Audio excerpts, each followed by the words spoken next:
Rev it up and welcome to Cars Yeah, show number 2025. Be prepared to be inspired.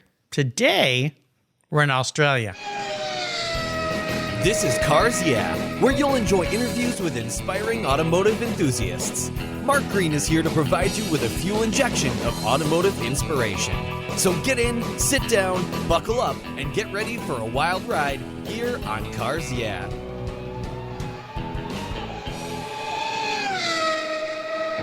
Hello, inspiring automotive enthusiasts, and welcome to Cars Yeah. Guess what? Today I'm in New South Wales, Australia, with a very special guest by the name of Lee Dean. Lee, welcome to Cars Yeah. Do you have it in gear, and are you ready to release the clutch? Yeah, Mark, let's do it. Let's do it. We're going to have some fun. You know, one of the things I've learned is that the car fanatics around the world are around the world. They're everywhere. And it's good to be back in Australia. I haven't had a guest from Australia on the show for a little bit now, so it's nice to be back down under. Before I give you a proper introduction, would you share one little thing that maybe people don't know about you, Lee? Yeah, sure. So, like, we do a Porsche magazine. Everyone just expects me to be a Porsche guy from birth, but I once owned a 10-second Mazda RX-2 street kind of drag car. Ooh. Which in my 20s, which I used to go down the local drag strip with. Oh, wow. Okay. So there's something a bit side. You started with the Japanese mark, but you've migrated into the Deutschland, huh? Yeah. Yeah. When I wanted to go around a corner. Yeah. Oh, there you go. Okay, well, we just upset a couple Mazda guys, but don't worry, you Mazda guys. We still love your cars because they roll on rubber. So there you go. My mom had a RX-7 when they first came out, and all my friends thought she was like the coolest mom for driving a sports car like that. And she didn't let me drive it very much. She was probably wise to do that. But the few times that I did get to go out and take it on dates and stuff, it was a really fun car to drive, and she liked it as well. So, but I don't think hers was as fast as yours. It sounds like you did a few mods. Yeah. So it was like a 1970s model. The newer ones obviously handle pretty good, especially when you're in your 20s. It's just a power war with your mates, pretty much. So yeah, it had I think you call it the FD, the Series 6, Series 7, 30-bit turbo, 400 horsepower type thing at the wheels. And those things don't weigh very much. I don't know, 800 kilos or something. So, it was one of those things. Well, it sounds like fun. Sounds like a fun youth for sure. Let me give you a proper introduction. We're going to talk about what you're up to today. Lee Dean is the founder of Duck and Whale magazine, born in 2015 to give the Porsche community a magazine made to emulate the beauty of the motor vehicles that we Porsche lovers all adore. Duck and Whale is an art magazine, a journal where they write as much about the images and design. D&W, as they call it, tells human stories through interviews, automotive journalism, and even fact-based fiction pieces. Lee's a creative director, a photographer, writer, and father of 3 living in Sydney, Australia. His background is in the advertising, design, and print industries. The D&W story is that every Porsche journey is unique, and it's their aim to highlight and understand the path each Porsche person is on, regardless of how long they've been traveling. By the way, Lee also recommends shifting down a gear and flooring it as often as possible. Okay, I'll do that. Sounds like a plan. We'll be back in just a minute. But first, a word from our valued sponsors. We'll give them a little bit of love, and we'll be right back. We're down in Australia today. What fun. Be right back.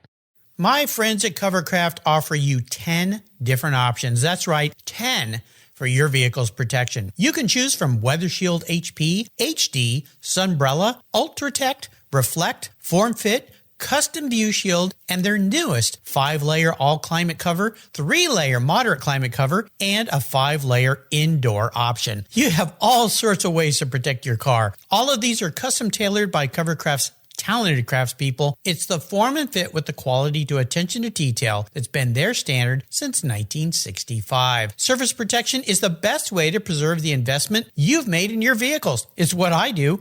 Covercraft protects cars, trucks, motorcycles, RVs, trailers, and watercraft too. I have a Covercraft cover for every one of my vehicles, and I've got a deal for you. If you use the code YEAH21, YEAH21 at covercraft.com, they'll give you 10% off your order, plus you get free shipping. That's right, 10% off and free shipping. Just use the code YEAH21 at checkout. Covercraft, protecting the things that move you.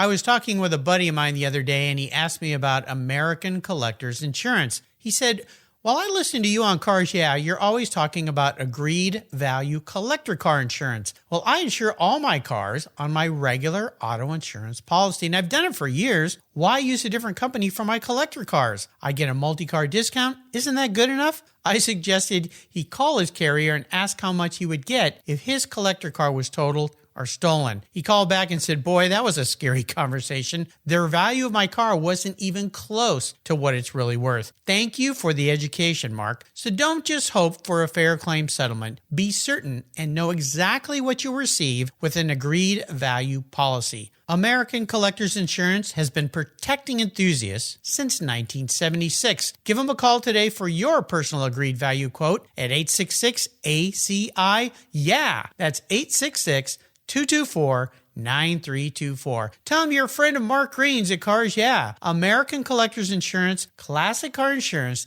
designed by collectors for collectors, automotive enthusiasts just like you and me. They're the ones that insure my car. That's American Collectors Insurance. All right, Lee, we are back. So I've got my foot to the floor, and since I drive a turbo, I better hold on because those old 80 turbos have that turbo lag that will bite you in the tail if you do things wrong. I would love for you to talk about how you got into launching this publication, because you came from a similar background as I did, design and advertising, print, drawing, writing, photography, all of that, and you decided to go out and start a magazine. So how did this all come about? I know, it's a bit mad. And sorry, it's pouring with rain here where I am, so it is here too today. Static in the background. We're in the same boat. It is dumping rain, but I'm in the Pacific Northwest where it pretty much rains every day. So yeah. Okay, so the beginning, I worked in advertising and I traveled around a bit doing that. I did it over in the UK and worked in some of the big flagship magazines over there. You probably know of in Autocar and European Car Mag and Autosport. Oh yeah, so great fun magazines. Really, they were weekly, so they were very fast paced. You just had to be good and fast. Yep, it's the only way to survive. And back in Australia, advertising is great, and it's kind of a different type of vibe and a different different feeling to the magazines. Where the magazines are more of a team kind of spirit around that time, around the kind of late 2000s, when magazines were still kind of going strong historically in Australia. I designed Wheels magazine, which was a very big, kind of the flagship magazine here in Australia. And I guess I learned, I cut my teeth there and learned, from working with some of the best in the business, just how great a magazine can be. And then coming out of that and trying to go out on my own as a designer and kind of a content creator, I just really missed the magazines and I missed the cars, because we could just at Wheels magazine they had a back then there was, I think the iPhone 1 had just come out. There was a diary on the desk of one of the employees there, and he would just write everyone's name down next to all the cars that we had in the garage that we were testing. So over that time period, you just drive absolutely everything that came out new. How fun. Yeah, it was great. You didn't need a car. Yeah. You didn't need one of your own. So that was a brilliant time. And I just missed that moving away. And, it's a mixture of getting back into the cars and getting back into driving, which is something I really love, and kind of showing the world what a Porsche mag could be. And back then at that time, there was no triple O. There was no, excellence. It was kind of a standout. And the UK mags were kind of getting into a bit of a rut, or just in the habit of like putting a car on the cover that had like 1 or 2 pages on the inside, or the story wasn't big enough or didn't go in deeper, or those kind of things. Where I love to get the cover car, or, pick up a magazine and then dive into like a really big feature that had a lot of information or a lot of imagery, so you could really dive into that pool. Let's talk about first starting with the name. Now, I get the whale part of it. And I think the duck, I figured out what you're talking about there. But when I first saw it, I went, duck and whale, what are they talking about? I went, oh, okay, I think I know, but I'll let you explain it. Yeah. Well, duck and whale is, we need to come up with a name. We're obviously an independent magazine, so we didn't want to have any copyright issues with Porsche. And we love the company and what they do, but they're very very tight with their mark, that's for sure. well, they're very tight, yeah. Yeah. So Carrera and all sorts of things like that were all copyrighted, and as they should be. So we had to be a little creative. So the Duck is paying homage to the 73 RS. Yep. With the ducktail spoiler, and the whale tail is something you'd be familiar with with the 930 Turbo. I've got one of those. Yeah. I found it a fascinating name for a magazine, and it caught my attention the first time I heard about you guys. I went, oh yeah, okay, I see what they're up to. So the Porsche mark, what does that mark mean to you? And when did you first get bit by the Porsche bug? Yeah. Okay, so the Porsche mark, it's something very special, and in driving all the cars at the car mags, there was Porsche guys there, and I came to Porsche quite late, and their passion for the mark rubbed off on me, and but it was really getting to drive nearly every single car on the market, and then driving a Porsche. It just stood out to me very clearly that these were something very special. So some of the first Porsches I ever drove were in the 996s, and then we moved through the 996s, the 997s, and the turbos and GT3s as they were released, and 997s, and I had a crazy time in the 997 GT2.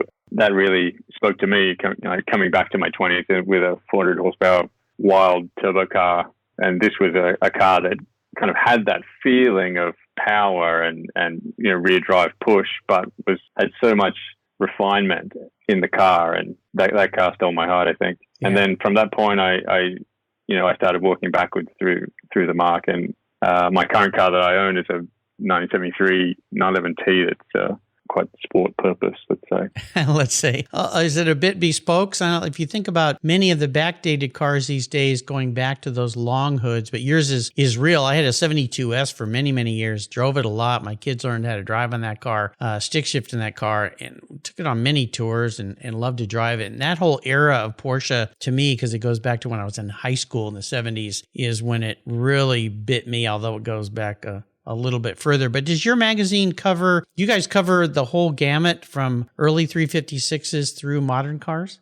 Yeah, we do. So everything Porsche, and that gets us into a little bit of trouble sometimes, but people kind of like their niches. But I try and get a great mix and a great kind of rhythm in the magazine of new and old, and race and factory original, and creative stuff, and the original beauty of the cars. So the mix of the magazine is very important. When you look at your magazine, for telling our listeners a little bit more about this, how often does the publication come out? How many times a year? Okay, so it's a quarterly, so every 3 months it's supposed to, and through this pandemic it's been a little off schedule because finding paper and finding printers and shipping things around the world at the moment has been a little tough, but we're trying to get back on schedule. And if a subscriber, we sell subscriptions in 4-issue lots, like for a year, and then that can roll over again if people choose. But if they pay for a 4 and we only make 3 in the year, then we just keep that going until you get your 4. Yeah, I love it. And so, about how big is the publication as far as page count? So it's 132 pages. But they're 150 GSM, which is, I think we might run into some conversion issues here. I should actually dig up the American print spec. So it's quite thick. It's quite thick paper. So it's an art journal, and we go 40 pages of gloss, like heavy gloss paper, and then 40 pages of uncoated, which is like a matte stock, and then another 40 pages with a hard board cover on it. And it's a beautiful magazine to hold and smell and feel. So people say that it's an air-cooled 911 in a magazine. That's a cool way to think about it. I was going to tell the listeners, I've had the publishers, Pete Stadcourt, of course, of 000, which is a similar style publication with what he launched. Yeah. You guys have been around a little bit longer than he has, I think, right? Yeah.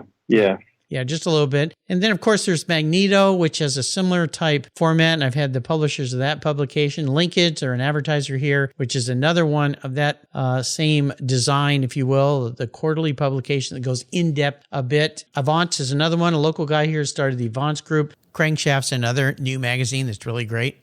I like this new format for publications because I've told my listeners this. I used to subscribe to 40 plus magazines for decades. Yeah. And, I found myself not reading all of them after a while. And it's because of what came out on the internet. And I'd open a magazine. Let's talk about somebody who's gone, Auto Week. I got that magazine for decades. And there's like, well, I've already heard about all this stuff. And they were, they were weekly, then of course bi-weekly, but the same with some of the many others. So now I've really pared it down to just a few, pretty much the ones that we've talked about there, because I just found myself not reading them, and the content in some of the more mainstream publications, maybe because of my age, just didn't seem to fit with what I liked. And because I'm a Porsche guy, I get Panorama because I'm a Porsche Club member, but that magazine comes out monthly. But I love what you're doing just because of the Porsche side, but you go pretty deep into different categories of the Porsche brand, right? Yeah. And we, just like what you're saying there, is a section of the print industry got replaced by the internet and by feeds, and short burst little bits of information coming through the internet kind of replaced those weeklies. If you want to survive as a print magazine, you had to move into almost an experience kind of sector, where the magazine becomes something that you don't get on the internet, where it's it's that feeling of turning the page and the sound of the actual page turning is a thing, something that needs to kind of be cherished, and that's content aside. And then so the content really needs to be involving and to be an escape and something quite different than just information.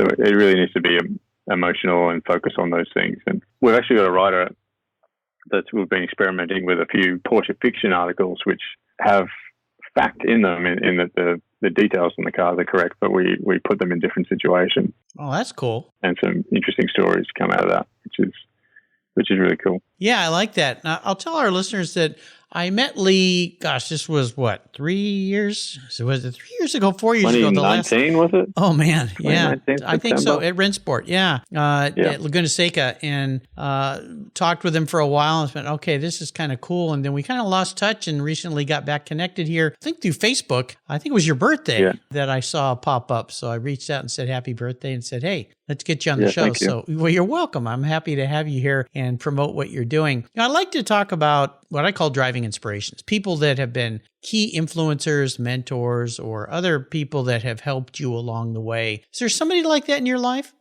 Yeah, so, well, it's an interesting question, and it's hard to name just one. And, I looked up to kind of big people that I didn't know of, like, Michael Jordan's and kind of Winston Churchill's were, the big inspirations kind of pushing me forward. But you rarely do you find someone that is like the perfect human in all aspects. Yeah, I don't think that exists. I don't think that exists. So I take from the buffet, and at Wheels Magazine, there was a great designer-in-chief there that just had a mastery of design at that point. His name was Glenn Smith. I really appreciate and take on board some of the things and lessons in design that I learned there. There's two other guys. So the first one, Kim Burke, who I work with on the magazine, is a very, very sharp guy. He just has this ability of looking at things from 30,000 feet, where I'm always, we're talking about things and I'm throwing out all these, like I think too much, and I'm throwing out all these projections of hurdles into the street, and he's just like, no, this is the big view from up the top. And I really admire that, his ability to do that. And another guy, Kobe Simmet, who's just enthusiasm for life is just out of control. And me being quite a subdued character or a creative personality, so I like to get around these guys that kind of give you a boost. He's just revels in other people's success, and he's the guy you want to share the idea with. Very fortunate. We'll take a short break and thank our sponsors. We come back. I want to talk about a big challenge. Boy, we just went through a big one the last few years, didn't we? So keep that thought in mind, and we will be right back. AutoGeek's Blackfire SiO2 spray sealant. It's a spray-on, wipe-off sealant that's quick, safe, and easy to clean and protect your vehicles. I love using it on all my cars. AutoGeek's Blackfire SiO2 spray sealant is a spray-on, wipe-away sealant that uses SiO2 ingredients to provide a slick, brilliant, and long-lasting shine. Silicon dioxide is known to be one of the most effective ingredients in car care products, and Blackfire spray sealant takes advantage of every stunning feature it has to offer. This sealant will protect your paint from road film, dirt, and other common contaminants while providing an impeccable, long-lasting, hydrophobic surface that forces water to sheet and bead on your paint for months. Go to autogeek.net to get yours and for the best product selections on the internet today, along with their skilled technical support. Autogeek.net is where I go for all my detailing needs. That's autogeek.net. Check them out today. I've discovered Linkage.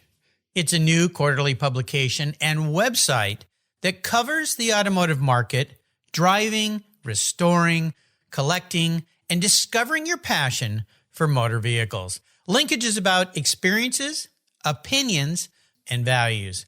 Linkage is an actual informed, reasoned opinion based on first-hand experiences. A talented Linkage team covers the automotive world, the people who share your passion and mine, smart, considered, rational, and experienced opinions, ones you can learn from and grow. That includes our passion that drives auctions and the collector car market. So come with me and join us on this journey. And be sure to use the code CARSYEAH when you subscribe, and they'll give you $10 off. Boom! Linkage, geared for the automotive life. Subscribe today at linkagemag.com. So let's talk about a big challenge, big obstacle that you faced along the way, Lee. This could be at Duck and Whale. It could be in life. It doesn't really matter. It's more about how you overcame the situation and how you turned it into a really valuable learning lesson. So let's maybe go into a corner and allow the turbo boost to kick in and cause some mayhem, which it can happen. I know. Yeah. Luckily, I haven't put the back end of my car in any guardrails. But take us on a bit of a maybe sloppy ride, rough ride. Yeah. Well, let's keep on topic and we'll talk about the magazine. Yeah. One of the big challenges that happened very, very early on is just the decline of the print industry. So I started this, wonderful, amazing magazine, and here I am, knocking on the doors of distribution houses and things, and you just, the person opening the door just had this sour look on their face, like, why are you doing this? Like, all our numbers are down. In Australia, we started just purely in Australia, and the way you would do things, where we have news agencies over here, where bookshops and magazine shops, like on the street where you would go in and do that. Everywhere's kind of different in the world, and everything was in decline, and you'd print 5,000 magazines, and 60% of them wouldn't get sold, and they just get dumped in a bin. It was a sad scene, and I just knew that we had a great product, and I started the magazine thinking, look, we're going to need a distribution system that's better than this. It hasn't been, I just don't know of it yet.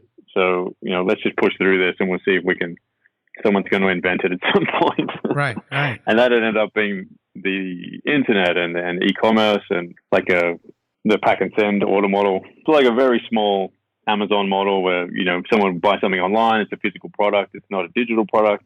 And we moved this analog experience, packed in a box direct to the customer. In doing that, we cut out so much waste. You actually get data on who's actually buying the magazine, because the other way you've got no data. You don't know who they are. You don't know what they like, why they bought the magazine, where they bought it. So all of that kind of changed where we were. But we moved very, very early. I just looked at all the pessimism and was like, I don't want to listen to all these old guys. I just want to listen to some of the young guys that are talking about what's going to come down the track, and keep focused on the positive things. And we moved very early, and everyone thought we were mad. You're just going to lose all your subscription base because people were turning up to news agencies. And we pulled out of news agencies and went solely online. And looking back, that was the thing that saved us. Things got worse. Yeah, it's really interesting as things evolve and change. The business I was in before was in the direct mail catalog business, and this thing called the internet started coming along. And we were kind of looking at it out of the corner of our eye thinking, I wonder if this will work. And I remember meeting with a vendor of ours selling product, and we had this meeting, and I remember the owner sitting there, and we were talking about the internet, and he said, look, no one's going to buy this stuff on these computers. People have to go into stores and see this stuff. No one's ever going to buy anything that way. Yeah. Not that I had a crystal ball, but I did have kids that were embracing the internet. And I always would go to them and say, what are you seeing? Now, some people were laughing at me about it, but I remember much later when the internet came along big time. And then, of course, this little guy named Jeff Bezos, who lives about an hour away from me, started this little thing called Amazon selling books. And I remember thinking, who buys a book online that they can't pick it up and look at it? And then I remember that meeting with that guy, and I went, I think this guy's onto something. And there you go. I remember my kids one day walking in. They were in high school. One was in high school, one was in college. And they saw all these car magazines. And they said, Dad, why do you subscribe to magazines? None of my friends read magazines. I'm never going to read them. Why would I read a magazine? And it stuck in my head so strong because I went, okay, those are the next generation people. Now, I'm not saying it to dismiss what you've done, because you've done what Pete did and these other publications have done. They've reinvented the magazine into what I call them, I kind of call you guys MAGA books, because I don't want to get rid of them. And, there's new ones coming along that are somewhat similar that you kind of go, okay, they've reinvented themselves, and that's what we had to do as a catalog business. That's what everybody has to do in different generations. So the fact that you've done that and then you've niched down, that's the other thing that everyone kept saying is you need a niche, and you've niched down into this brand. So it sounds like it's worked out fairly well for you, despite this little challenge called COVID. If you're a business that's starting up and you're selling a product, a good little key tip is to, as opposed to going to a 3PL, if you don't have the volume to go to an established 3PL, which can be their prices are there to make money. It's not great for you when you're starting out. Mm-hmm. The businesses that you were talking about, the direct mail companies. So there's a whole bunch of older direct mail companies with great access to the post office, already set up systems, and with people that have worked there for years and years and years that understand how to pick and pack things. And these business models or these businesses are great to source out because I've found them to be cheaper. They can dial into your website, and they can they just work seamlessly. Yeah, they're not as flashy. They don't have the flashy websites on the front end, but they've got the experience on the back end, and that is a key tip. Yeah, nice tip. Thanks for sharing that. Hey, let's talk about a special vehicle in your life. You talked about that Mazda, but is there one vehicle that you've owned that really stands out? And what was that vehicle? And share a story about it with us. Well, it's got to be the 911, the 1973 911T that I've got. I've owned that nearly as long as the magazine. It's an old bitzer of a car. I think it'd been raced for for eight years when I bought it. It's a California car. Yeah, cool. And it's still got the twin battery boxes in the front. Uh-huh. So you can, it hasn't had a front ender. Yep. It may have had a rear ender. Yep. So, I think it's been used in a lot of tarmac rallies, and it was set up for super sprints. So it's made to look like a 73 RS with the front splitter and the ducktail, which gives a lot of stability. Nice. Check my YouTube video for that on Aero. So engine-wise, it's a 3-liter SC motor. So it's nice. Bosch injection, 915 gearbox, short ratio with an LSD, and it's just a nice light package. Kind of made to emulate the power to weight in a 73 RS. Yeah. So it's not amazing, stupid power like the Mazda. It's a great all-over package that you can really push to the limit and have some fun with on the track. What color is it? It's GP white. Okay. So yeah, classic. I love the SC motor. That motor is just, it's awesome. I have a good friend, Bill, who has a beautiful paint-to-sample metallic green SC, 78 SC, and I love driving that car. I've tried to get him to sell me that car, and he just won't do it. Now it's shooting through the moon for values, and so he was smart not to let it go. But I love that car. It's just so much fun to drive. Really, really, really cool cars. I'm going to be your car psychologist and kind of get in your head a little bit here, Lee. If you were manifest as a vehicle, what would you be and why? Oh, wow. What would I be? Well, I play basketball. I'm quite athletic, and I wasted that athleticism by not doing anything with it. So I don't know. I've always kind of been at home in base model cars. I tend to like those cars, which everything's kind of stripped back, and you've got the bare bones of the car, and you can really kind of play with that. So I had some great times in the mid-engine cars in Porsche. So maybe I'm like a 987 Boxster Spider or something. Ooh. So athletic, got a bit of a few miles on the clock now. Yeah. A few chips. But a great concept, but generally a pain in the ass to own, especially in the rain. Well, I'll tell you, the Boxster, I really like those cars and the Caymans. Last time the Porsche, before the COVID thing hit, Porsche had a bunch of cars up at our local raceway, Pacific Raceway, and I got invited to come and drive all the new cars. And they had all of them there, including the Cayenne, the Macan, and 911s, turbos, and all that. And it was raining that day, so they were very, very cautious. They told everyone to leave the traction control on cars, and don't be too crazy. But at lunch, started talking to one of the Porsche guys, and I told him I used to race and I've had lots of 911s. He goes, "Hey, well, which car was your favorite car this morning?" And I said, I should say 911 because that's my car of choice, but it was the Cayman.